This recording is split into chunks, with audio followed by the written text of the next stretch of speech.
So I'll start with this. A couple of years ago, an event planner called me because I was going to do a speaking event. And she called and she said, I'm really struggling with how to write about you on the little flyer. And I thought, well, what's the struggle? And she said, well, I saw you speak, and I'm going to call you a researcher, I think, but I'm afraid if I call you a researcher, no one will come because they'll think you're boring and irrelevant. And I was like, okay. And she said, but the thing I liked about your talk is, you're a storyteller, so I think what I'll do is just call you a storyteller. And of course, the academic, insecure part of me was like, you're going to call me a what? And she said, I'm going to call you a storyteller. And I was like, oh, why not Magic Pixie? I was like, let me think about this for a second. And so I tried to call deep on my courage, and I thought, I am a storyteller. I'm a qualitative researcher. I collect stories. That's what I do. And maybe stories are just data with a soul, and maybe I'm just a storyteller. So I said, you know what? Why don't you just say I'm a researcher storyteller? And she went, there's no such thing. So I'm a researcher storyteller. And I'm going to talk to you today. We're talking about expanding perception. And so I want to talk to you and tell some stories about a piece of my research that fundamentally expanded my perception and really actually changed the way that I live and love and work and parent. And this is where my story starts. When I was a young researcher, doctoral student, my first year I had a research professor who said to us, here's the thing, if you cannot measure it, it does not exist. And I thought he was just sweet-talking me. I was like, really? And he's like, absolutely. So you have to understand that I have a bachelor's in social work, a master's in social work, and I was getting my PhD in social work. So my entire academic career was surrounded by people who kind of believed in the life's messy, love it, and I'm more the life's messy, clean it up, organize it, and put it into a bento box. And so to think that I had found my way, to found a career that takes me, really one of the big sayings in social work is lean into the discomfort of the work. And I'm like, knock discomfort upside the head and move it over and get all A's. That was my mantra. So I was very excited about this. And so I thought, you know what? This is the career for me because I am interested in some messy topics, but I want to be able to make them not messy. I want to understand them. I want to hack into these things that I know are important and lay the code out for everyone to see. So where I started was with connection, because by the time you're a social worker for 10 years, what you realize is that connection is why we're here. It's what gives purpose and meaning to our lives. This is what it's all about. It doesn't matter whether you talk to people who work in social justice and mental health and abuse and neglect. What we know is that connection, the ability to feel connected, is neurobiologically, that's how we're wired, it's why we're here. So I thought, you know what, I'm going to start with connection. Well, that situation where you get an evaluation from your boss, and she tells you 37 things that you do really awesome and one thing that you can't, an opportunity for growth. And all you can think about is that opportunity for growth, right? Well, apparently this is the way my work went as well, because when you ask people about love, they tell you about heartbreak. When you ask people about belonging, they'll tell you their most excruciating experiences of being excluded. And when you ask people about connection, the stories they told me were about disconnection. So very quickly, really about 6 weeks into this research, I ran into this unnamed thing that absolutely unraveled connection in a way that I didn't understand or had never seen. And so I pulled back out of the research and thought, I need to figure out what this is. And it turned out to be shame. And shame is really easily understood as the fear of disconnection. Is there something about me that if other people know it or see it, that I won't be worthy of connection? The things I can tell you about it, it's universal. We all have it. The only people who don't experience shame have no capacity for human empathy or connection. No one wants to talk about it, and the less you talk about it, the more you have it. What underpinned this shame, this I'm not good enough, which we all know that feeling. I'm not blank enough. I'm not thin enough, rich enough, beautiful enough, smart enough, promoted enough. The thing that underpinned this was excruciating vulnerability. This idea of, in order for connection to happen, we have to allow ourselves to be seen, really seen. And you know how I feel about vulnerability. I hate vulnerability. And so I thought, this is my chance to beat it back with my measuring stick. I'm going in, I'm going to figure this stuff out, I'm going to spend a year, I'm going to totally deconstruct shame, I'm going to understand how vulnerability works, and I'm going to outsmart it. So I was ready, and I was really excited. As you know, it's not going to turn out well. You know this. So I could tell you a lot about shame, but I'd have to borrow everyone else's time. But here's what I can tell you that it boils down to. And this may be one of the most important things that I've ever learned in the decade of doing this research. My 1 year has turned into 6 years, thousands of stories, hundreds of long interviews, focus groups. At one point, people were sending me journal pages and sending me their stories, thousands of pieces of data, and 6 years. And I kind of got a handle on it. I kind of understood this is what shame is, this is how it works. I wrote a book, I published a theory, but something was not okay. And what it was is that if I roughly took the people I interviewed and divided them into people who really have a sense of worthiness, that's what this comes down to, a sense of worthiness. They have a strong sense of love and belonging. And folks who struggle for it, and folks who are always wondering if they're good enough. There was only one variable that separated the people who have a strong sense of love and belonging and the people who really struggle for it, and that was the people who have a strong sense of love and belonging believe they're worthy of love and belonging. That's it. They believe they're worthy. And to me, the hard part of the one thing that keeps us out of connection is our fear that we're not worthy of connection, was something that personally and professionally I felt like I needed to understand better. So what I did is I took all of the interviews where I saw worthiness, where I saw people living that way, and just looked at those. What do these people have in common? And I have a slight office supply addiction, but that's another talk. So I had a manila notebook, a manila folder, and I had a Sharpie, and I was like, what am I going to call this research? And the first words that came to my mind were wholehearted. These are kind of wholehearted people living from this deep sense of worthiness. So I wrote at the top of the manila folder, and I started looking at the data. In fact, I did it first in this in a 4-day, very intensive data analysis where I went back, pulled these interviews, pulled the stories, pulled the incidents. What's the theme? What's the pattern? My husband left town with the kids because I always go into this kind of Jackson Pollock crazy thing where I'm just like writing and going and kind of just in my researcher mode. And so here's what I found. What they had in common was a sense of courage. And I want to separate courage and bravery for you for a minute.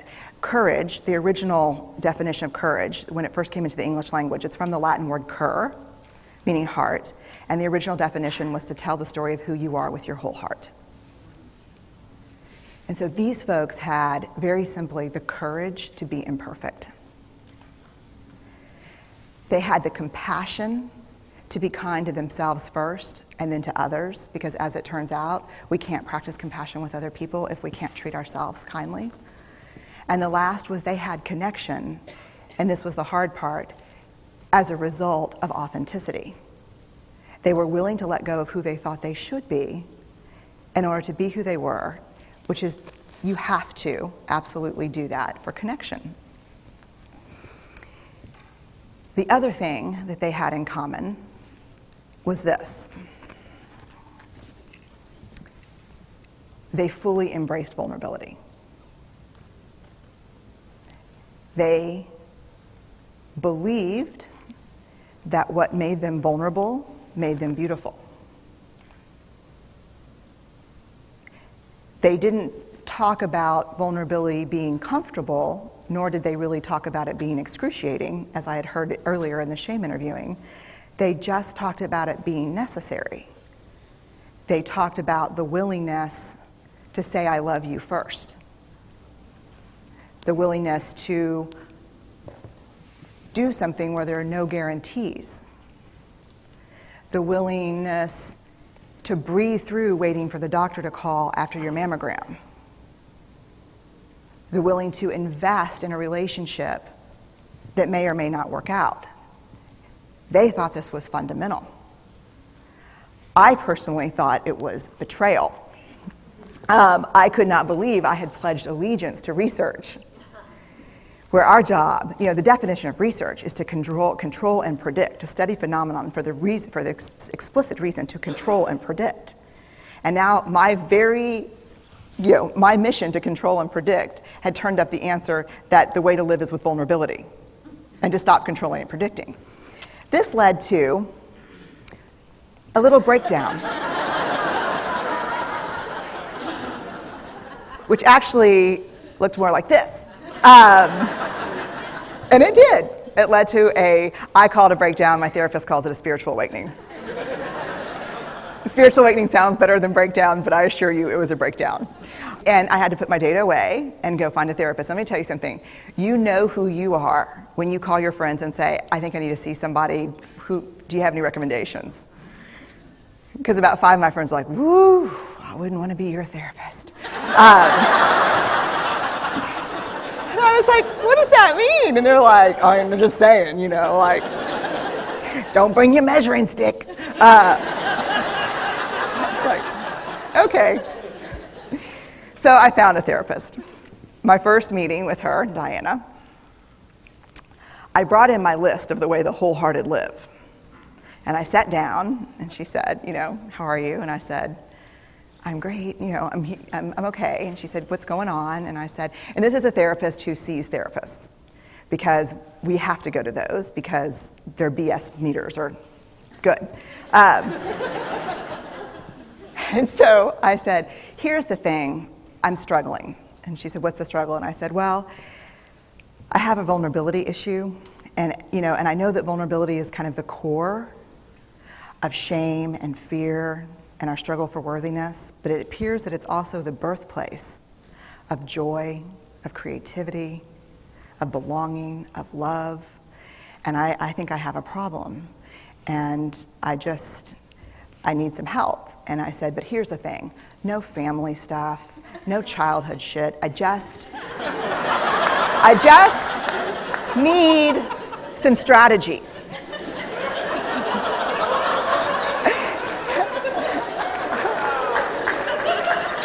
Thank you. So she goes like this. And then I said, it's bad, right? And she said, it's neither good nor bad. It just is what it is. And I said, oh my God, this is gonna suck. And it did, and it didn't. And it took about a year.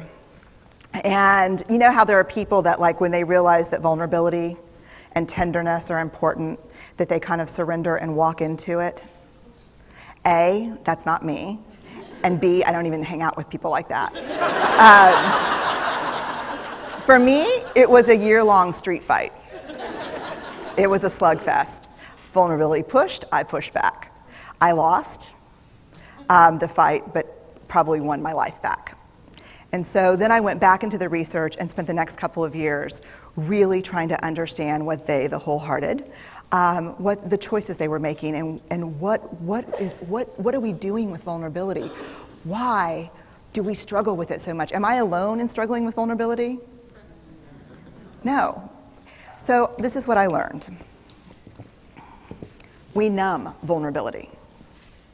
When we're waiting for the call, it was funny, I sent something out on Twitter and on Facebook that says, how would you define vulnerability? What makes you feel vulnerable? And within an hour and a half, I had 150 responses. Because I wanted to know, what's out there. Having to ask my husband for help because I'm sick and we're newly married. initiating sex with my husband, initiating sex with my wife, being turned down, asking someone out, waiting for the doctor to call back, getting laid off, laying off people. This is the world we live in. We live in a vulnerable world. And one of the ways we deal with it is we numb vulnerability.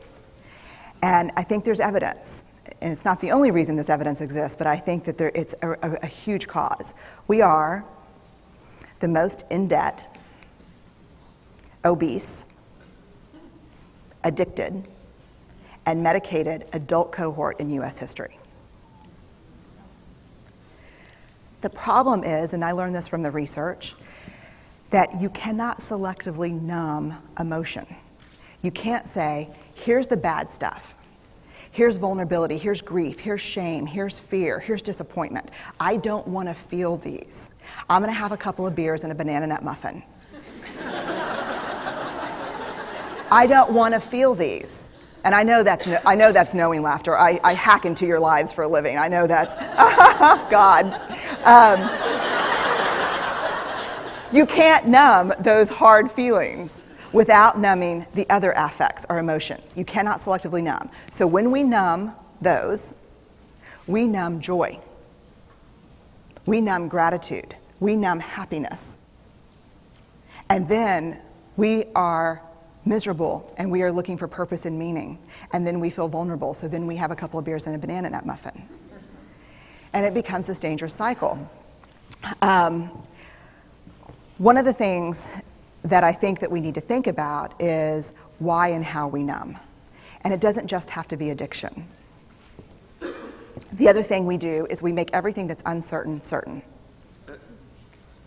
Religion has gone from a belief in faith and mystery to certainty.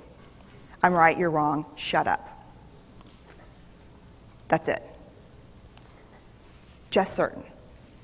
The more afraid we are, the more vulnerable we are, the more afraid we are. This is what politics looks like today.